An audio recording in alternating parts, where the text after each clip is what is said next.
Olá para você que está assistindo a TV Câmara Botucatu. Começa agora mais um Conexão OAB. Hoje a gente vai falar de família, separação, casamento, tudo que abrange um pouco o direito de família. Quem está aqui com a gente é a advogada Belmira Martins, que atua nessa área. Muito obrigada por ter vindo. Pois não, ótimo convite, obrigada. A gente agradece essa interação entre a Câmara e a OAB. Com muito prazer. Obrigada, viu? Primeiro, seria interessante a gente saber o que abrange essa área do direito, né? O que a gente chama de direito de família. Então, o direito de família é um ramo do direito civil e ele estuda as relações familiares, as relações de proteção dos membros que compõem a família, né? Organização desses membros. Então, é isso que busca o direito de família, como um ramo do direito civil. E em que situações é mais comum as pessoas procurarem os advogados nesse ramo? Vou até perguntar se é em casos de separação mesmo, se é nesse momento. Então, comumente, as pessoas procuram a justiça e os advogados quando estão com algum problema, né? As pessoas, elas raramente procuram para se consultar diante de algum problema, tentando prevenir este problema. Elas procuram a justiça e, via de consequência, o advogado, quando o problema já se instalou, né? E já não consegue mais dar conta, né? Então, os casos mais comuns é o divórcio, alimentos para filhos, até para algum dos cônjuges que não trabalham, né? Problema de guarda de família, guarda dos filhos, né? E temos também o problema de direito de visitas daquele pai ou mãe que não ficou com a guarda dos filhos. Comumente é isso. Então, antes da gente esclarecer algumas dúvidas, até para evitar um pouco essas situações, né? Eu acho interessante também esclarecer o conceito de família. Hoje no Brasil, o que é entendido como família? No Brasil, o conceito da família são relações pessoais entre o homem, a mulher e os filhos, aquele núcleo familiar, né? Então, ela disciplina essas relações pessoais e a relação também de direito. No campo do pessoal, o que a gente tem? O afeto, a disponibilidade dos pais junto aos filhos, né? E no direito, direito propriamente dito, né? Seria o direito à manutenção dessa família e até entra relação de dependência. São vários fatores que interligam estas pessoas, né, que se reuniram ou pelo casamento ou pela união estável ou que mantêm uma relação de parentesco. Então, até só para tirar a dúvida, às vezes uma avó que cuida do neto, um tio que cuida do neto, uma mãe solteira, pai solteiro, às vezes casais homoafetivos, esses tipos de formações que agora a gente já vê bastante, é considerado família ou ainda são algumas discussões? Então, assim, o único porém que a gente faz é em relação a essas uniões homoafetivas, porque na realidade aqui no Brasil nós não temos uma lei que regule isso. Nós temos alguns princípios constitucionais que foram usados pelo STF para regrar essas relações, né? O Conselho Nacional de Justiça, desde 2013, e junto com o STF também aproveitando esses princípios constitucionais que foram instituídos, vem tentando regular esse tipo de relação. Porém, não existe lei, porque na nossa Constituição e no Código Civil, a relação é entre homem e mulher. E aí, esses direitos, por semelhança, acabam sendo utilizados nessas relações, no casamento homoafetivo, tá? Na verdade, o que se usa nessas relações homoafetivas vem do direito obrigacional, como se fosse uma sociedade.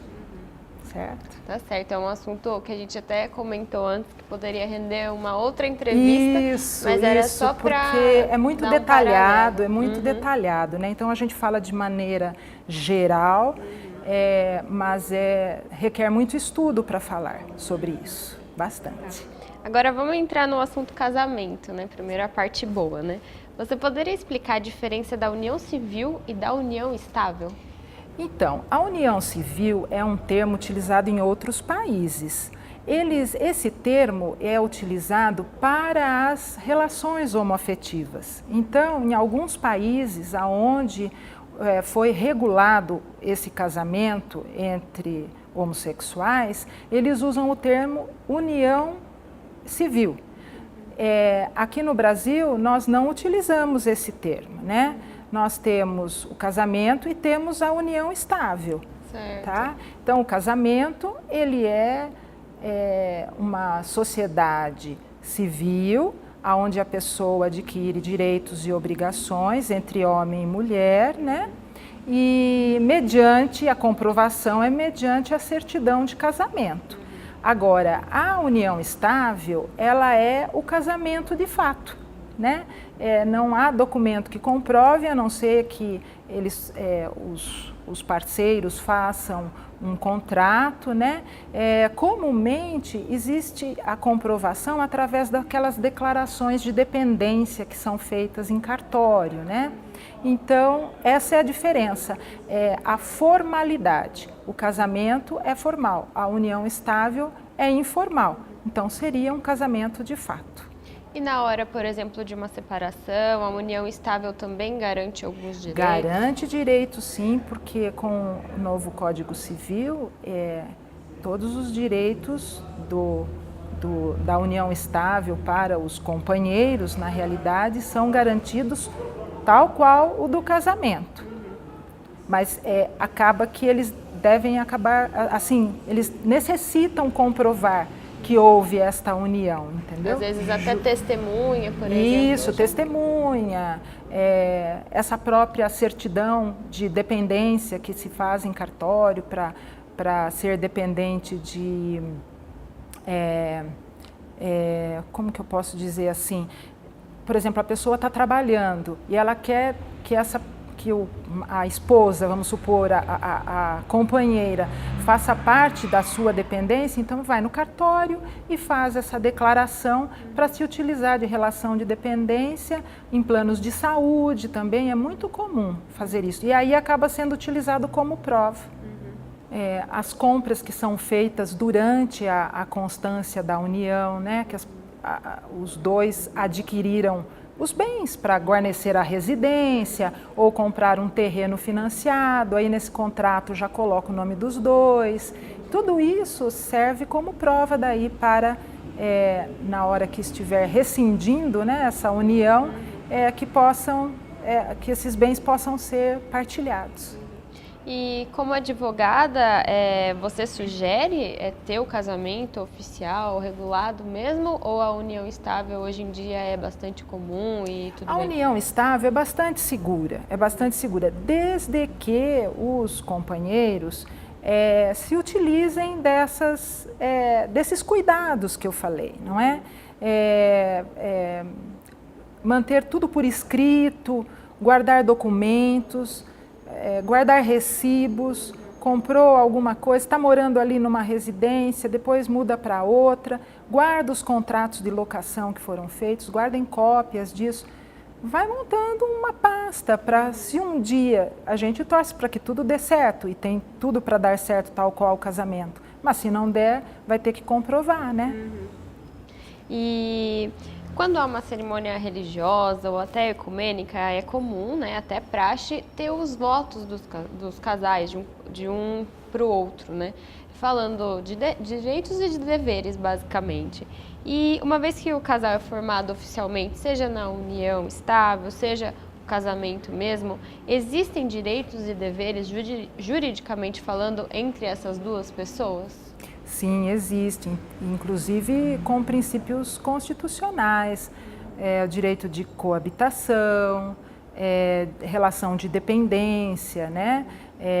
Dependência assim, fiscal, inclusive, né? Herança, porque o regime de casamento, no caso do casamento, é que vai regrar como é essa sociedade que é feita.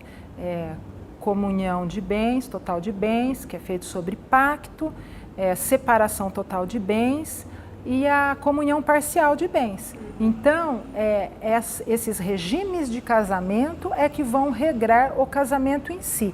Já na união estável, a necessidade de se comprovar que houve amealhação de bens, né, para que depois seja partilhado. E pesquisando para fazer as perguntas da entrevista, surgiu uma informação. A lei brasileira prevê também o concubinato, é verdade isso? Prevê sim o concubinato, porém são relações entre homem e mulher que se encontram ainda impedidos do casamento. Não é como na união estável, que as pessoas estão desimpedidas. Na realidade, ainda no concubinato, é uma relação afetiva entre homem e mulher, presumindo-se que sobrevivam sobre o mesmo teto, porém, existe algum impedimento. Do tipo? Casamento. A pessoa é casada e está vivendo com outra, então ela não está livre, desimpedida. E quando eu falo em casamento, porque é só através do divórcio que se extingue mesmo o casamento, não é? Então a pessoa pode nem estar mais morando com a esposa, pode estar separado de fato há tempo, né? Mas na situação de estado civil casado, no papel, ainda há esse impedimento. E é comum isso, das pessoas estarem separadas, mas no papel ainda está lá casado? Então, hoje o divórcio é feito de forma direta. As pessoas não precisam mais fazer a separação judicial para se divorciarem, já podem fazer o divórcio direto. Anteriormente, quando as pessoas se separavam judicialmente, elas ainda acabavam ficando com o estado civil de casado, porque não existe estado civil separado judicialmente. Existe o estado civil solteiro, casado, viúvo ou divorciado. Então, as pessoas nessa situação, antigamente, acabavam ficando anos na situação de casado, mesmo estando separados judicialmente. Aí só adquiria o estado civil de divorciado se fizesse o divórcio, né? Então, antigamente tinha muito mais. Hoje as pessoas já vão se divorciando e a lei já vem regrando algumas situações fáticas, né? E na hora da separação, já entrando agora nessa parte, e principalmente na divisão dos bens materiais, é um assunto que pode render diversas possibilidades, complicações, ou é muito bem regulado pela lei também? É o que eu falei. Em relação ao casamento, como existem os regimes de casamento, né, a pessoa já vem, a sociedade já está regrada pelo regime de casamento. Então, você acaba seguindo aquele rito, né?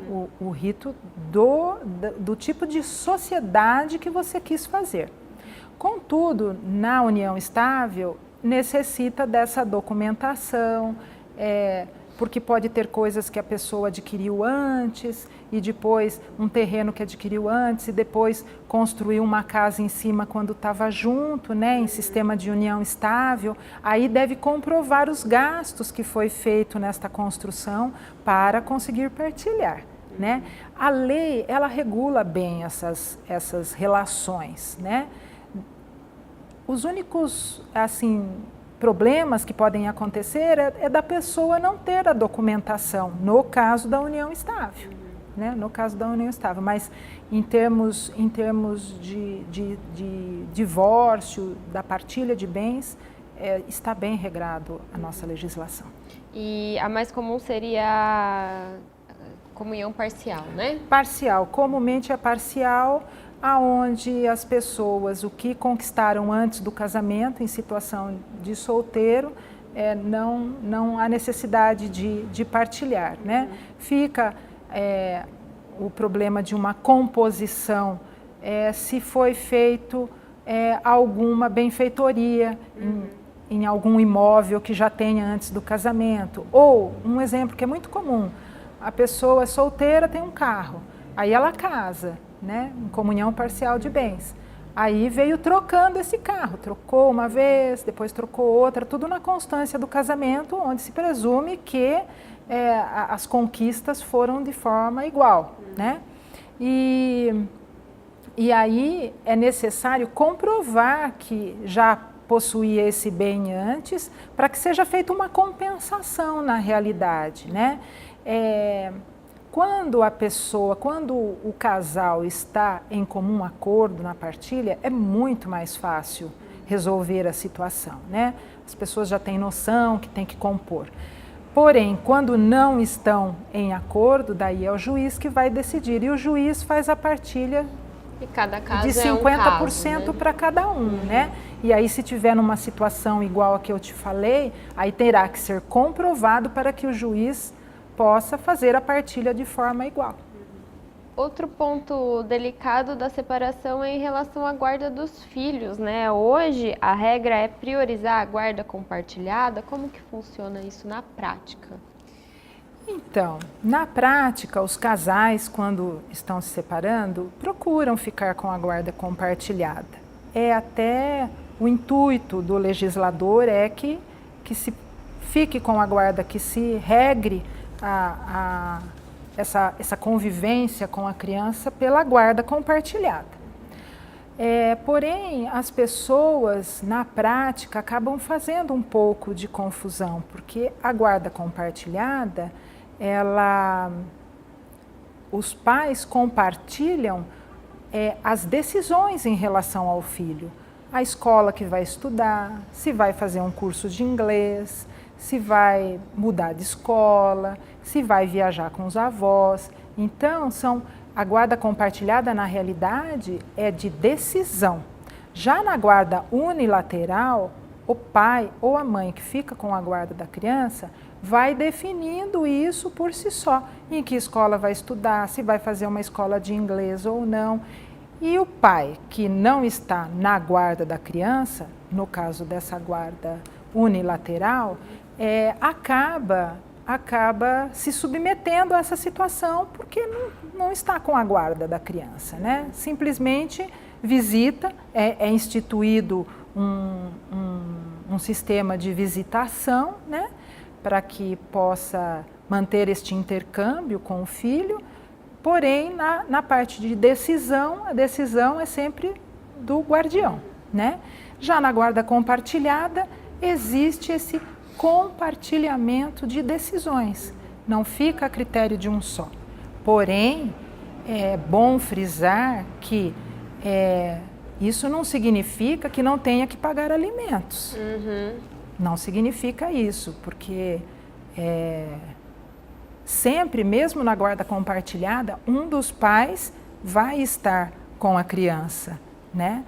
Então, acaba que você acaba compartilhando a guarda, porém, deve existir este pagamento de pensão, é fixada uma pensão, né? Diferente da guarda alternada. Existem alguns casos de guarda alternada. E aí, neste caso de guarda alternada, a criança, o que eu particularmente acho que não é salutar, a criança fica um tempo com o pai, um tempo com a mãe.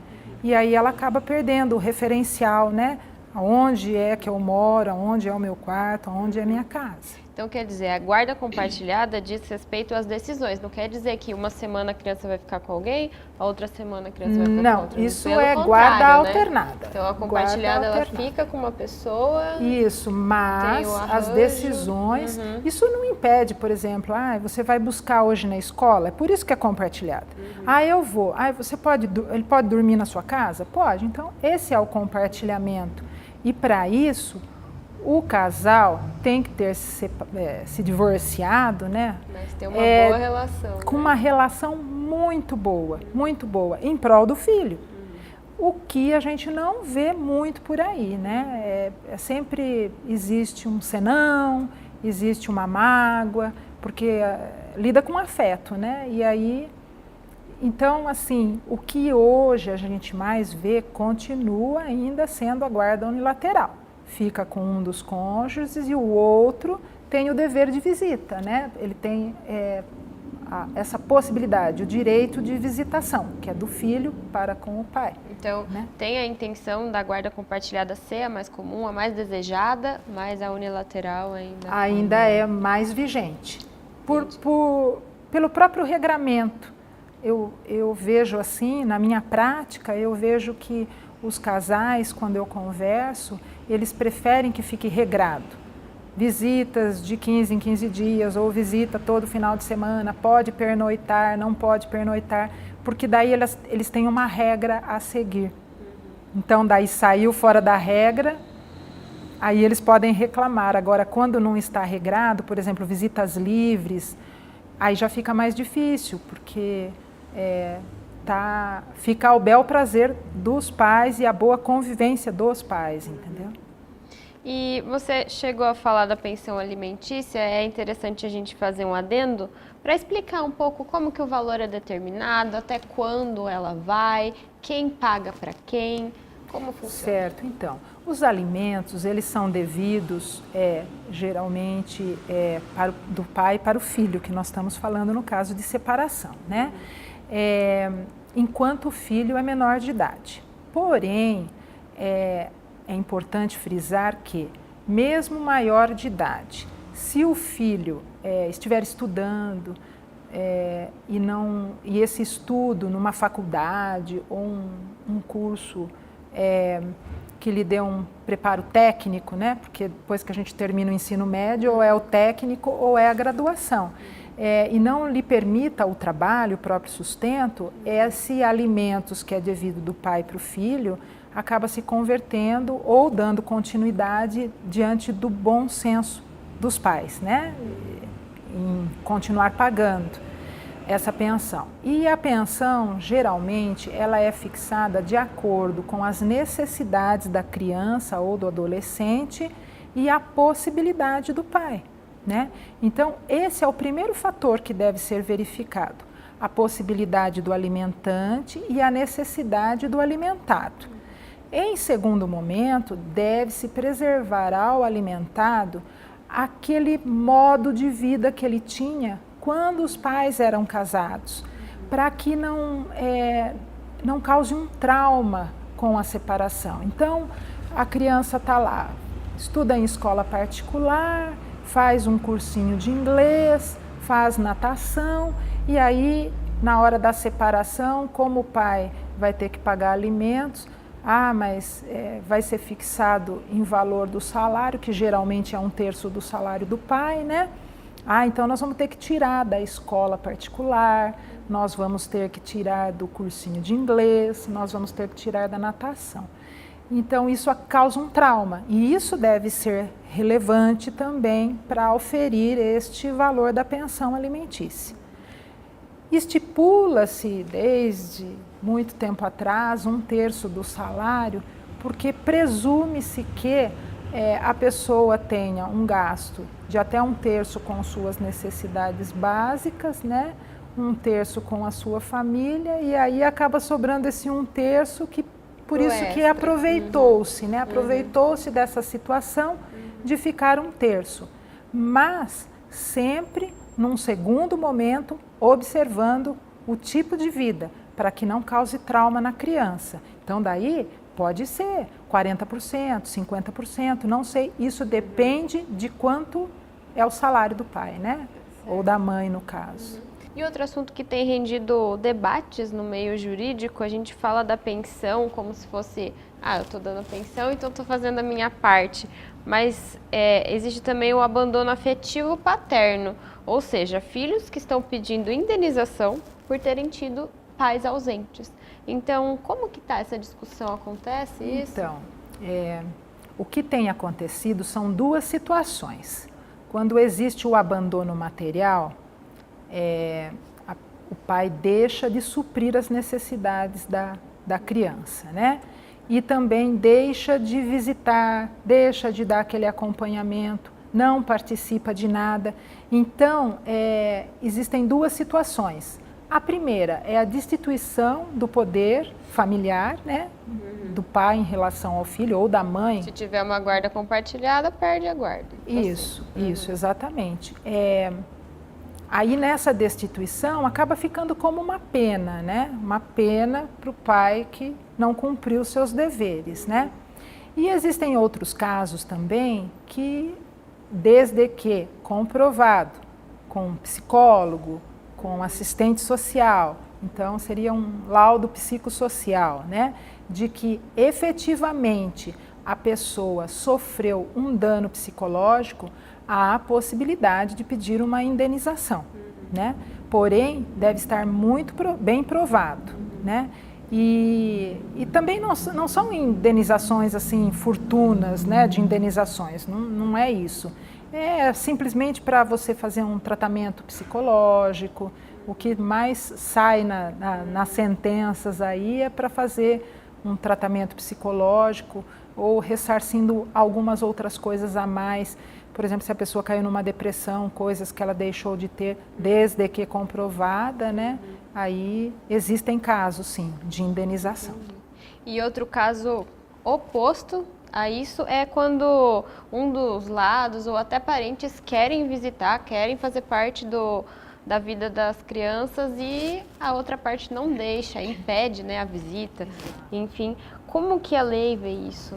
Então, quando a mãe impede a visitação do pai, né, para a criança, que é chamada como alienação parental, né,